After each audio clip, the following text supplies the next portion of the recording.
কাশ্মীর এবং জঙ্গি কার্যকলাপ এটা অঙ্গাঙ্গিভাবে জড়িত হয়েছিল। দুর্ভাগ্য হচ্ছে আমাদের মূলধারার মিডিয়া এটাকে অমরনাথ যাত্রার সঙ্গে লিঙ্ক করে দিল। একটা ধর্মীয় আক্রমণ, একটা বেছে বেছে নাম ধর্ম পরিচয় জিজ্ঞেস করে মার্ডার করা হয়েছে। কবে থেকে করছে লস্করি তৈবা এই ধরনের কাজ? বহুদিন ধরে। এক্ষেত্রে লস্করি তৈবার একটা শাখা সংগঠনের নাম উঠেছে।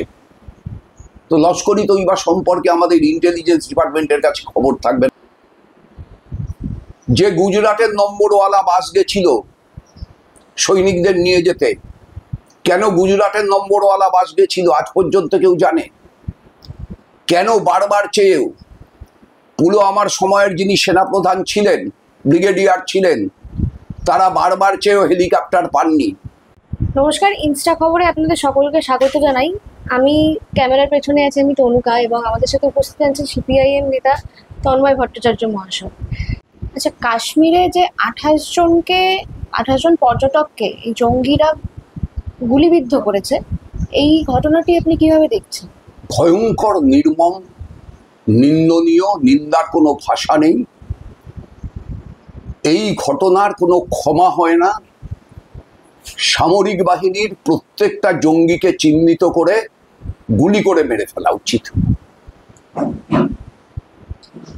এই বাঁদরামো, এই অসভ্যতা এবং পাকিস্তানের এতে মদত আছে, এই সব কিছু দিনের আলোর মতো স্পষ্ট। এখানে কোনো ন্যূনতম দুর্বলতা দেখানোর কোনো জায়গা নেই। কিন্তু আমাদের মূলধারার মিডিয়া তারা এই ঘটনাকে জঙ্গি আক্রমণ, যা কাশ্মীরে অহরহ ঘটে থাকে, একটা সময় প্রতি মাসে ঘটত, সাম্প্রতিককালে প্রতি মাসে ঘটছে না। কিন্তু কাশ্মীর এবং জঙ্গি কার্যকলাপ এটা অঙ্গাঙ্গিভাবে জড়িত হয়েছিল ভারতবর্ষের নগর জীবনের সঙ্গে আর কাশ্মীরের মানুষের প্রাত্যহিক জীবনের সঙ্গে। কিন্তু এবারে আশ্চর্য ঘটনা হচ্ছে, যেদিন এই ঘটনাটা ঘটলো তার ঠিক আগের দিন অমরনাথ যাত্রার জন্য আবেদন করবার যে কাউন্টার ওপেন হয়, অমরনাথ তো এমনি এমনি কেউ যেতে পারে না, সরকার একটা কাউন্টার ওপেন করে, সেখানে অ্যাপ্লিকেশন করতে হয়, সেই অ্যাপ্লিকেশন ছানবিন হয়, তারপর তার ভিতর থেকে কারা যেতে পারবে সেটা ঠিক হয়, তারপর তাদের নানা রকম স্বাস্থ্য পরীক্ষা টরীক্ষা এইসব হয়, তারপর তার ভিতর থেকে চূড়ান্ত তালিকা হয়, যারা আলটিমেটলি গিয়ে জুলাই মাসের শেষ ভাগে অমরনাথের উদ্দেশ্যে যাত্রা শুরু করেন এবং আগস্ট মাসে অমরনাথে গিয়ে পৌঁছন। দুর্ভাগ্য হচ্ছে আমাদের মূলধারার মিডিয়া এটাকে অমরনাথ যাত্রার সঙ্গে লিঙ্ক করে দিল। আমাদের মূলধারার মিডিয়ার এখন কাজ হয়েছে সবকিছুর সঙ্গেই একটা তীর্থ, একটা ধর্ম, একটা ধর্মস্থান, একটা ধর্মীয় আক্রমণ, একটা বেছে বেছে নাম ধর্ম পরিচয় জিজ্ঞেস করে মার্ডার করা হয়েছে, এই ধরনের একটা কাহিনী নির্মাণ। এটাও সমপরিমাণ নিন্দনীয়। কারণ ধর্মের যে রাজনীতিকীকরণ আমাদের দেশে চলছে, এটা দেশের ভালো করছে না। ধর্মকে রাজনীতিতে ব্যবহারের আমরা বিরুদ্ধে, আমরা ধর্মের বিরুদ্ধে না। কিন্তু এই যে মূলধারার মিডিয়া এটাকে রাজনীতিতে ব্যবহার করে দিল।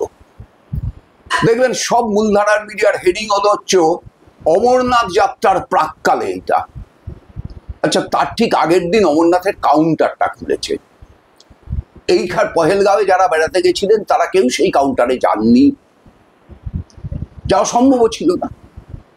ফিরে এসে তাদের কেউ যেতেন কি যেতেন না আমি জানি না, কিন্তু এর সঙ্গে অমরনাথ যাত্রার সাধারণভাবে কোনো সম্পর্ক নেই।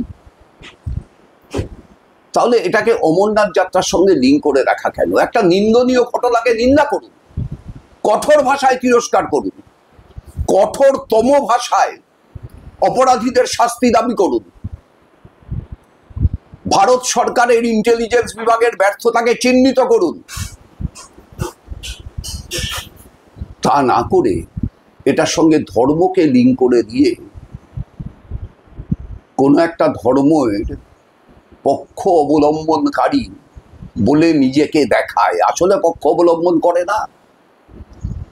কারণ গরিব হিন্দুরও ওষুধের দাম বেড়েছে, গরিব হিন্দুরও নিত্য প্রয়োজনীয় জিনিসের দাম 190% বেড়েছে মোদী ক্ষমতাসীন হওয়ার পরে। গরিব হিন্দুরও প্রতিদিনের জীবন যন্ত্রণা বেড়েছে, গরিব হিন্দুর ঘরের বেকার ছেলে মেয়ের কাজ হয়নি।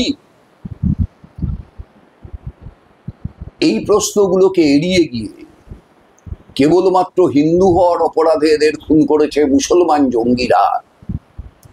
অবশ্যই লস্কর-ই তৈবা উগ্র ইসলামিক জঙ্গি সংগঠন, কে না চেনে? কবে থেকে করছে লস্কর-ই তৈবা এই ধরনের কাজ? বহুদিন ধরে। এক্ষেত্রে লস্কর-ই তৈবার একটা শাখা সংগঠনের নাম উঠেছে।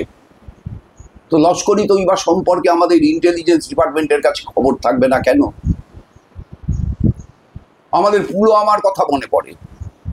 পুলওয়ামায় সেই যারা মৃত হয়েছিল, যে সৈনিকরা জীবন দিয়েছিল পুলওয়ামায়, আজ পর্যন্ত সেই রহস্যের উন্মোচন হয়েছে। যে গুজরাটের নম্বরওয়ালা বাস গেছিল সৈনিকদের নিয়ে যেতে, কেন গুজরাটের নম্বরওয়ালা বাস গেছিল আজ পর্যন্ত কেউ জানে?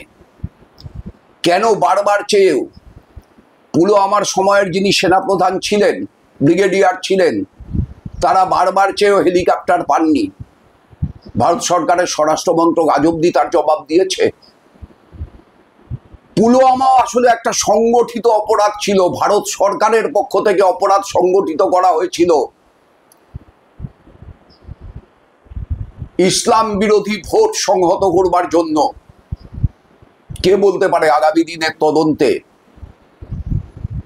কিংবা সত্য অনুসন্ধানের প্রক্রিয়ায় ভারত সরকারের কাছ থেকে কোনো সৎ তদন্ত আমি প্রত্যাশা করি না।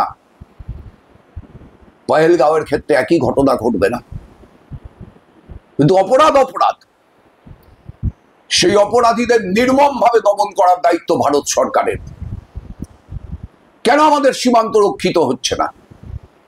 কেন সেই সীমান্ত দিয়ে বারবার জঙ্গি ঢুকতে পারছে? কি করছে অমিত শাহ দপ্তর? কোথার থেকে অস্ত্র আসছে তাদের হাতে? নিজেদের ব্যর্থতা, গোয়েন্দা ব্যর্থতাকে আড়াল করে ধর্মীয় মোড়কে সবকিছু বিক্রি করতে চাইলে সবকিছুই বাজারে বিক্রি হবে এমনটা কি ভাবার কোনো কারণ আছে? ধন্যবাদ।